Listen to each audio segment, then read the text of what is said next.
Men called me the Spider long before I came to Westeros.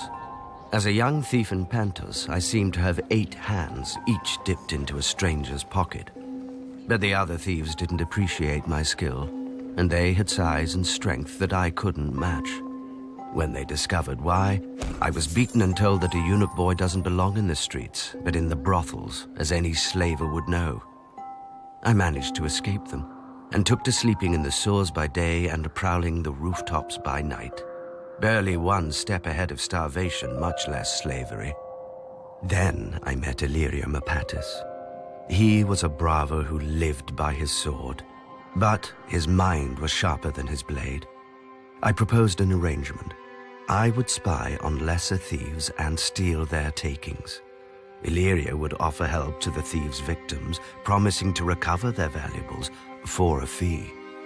Soon every honest man knew to come to Illyrio, whilst the city's cut purses sought me, half to sell me what they had stolen, and the other half to slit my throat.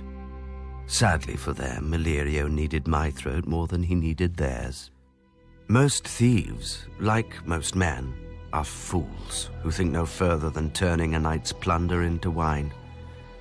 Luckily, as the other thieves had reminded me, I was not a man. Nor were those I hired with the gold we earned.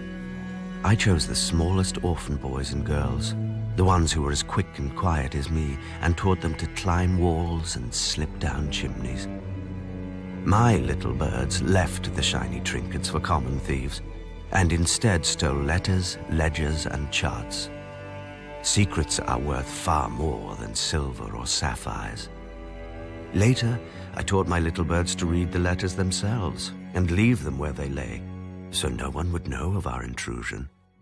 Illyrio and I grew so rich that Illyrio wed a princess of Pentos, whilst whispers of my talents reached the ears of a very anxious king across the narrow sea, who did not trust his son, nor his wife, nor his hand. Nor should he have, as I told him once I arrived and raised more little birds.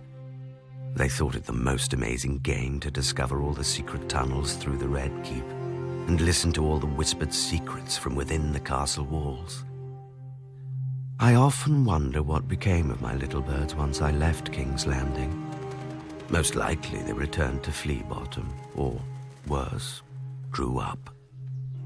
One day I'll hear their song again. Until then, well, the world never lacks for orphans. Little birds sing in the west, and little birds sing in the east, and a harpy flies into a spider's web.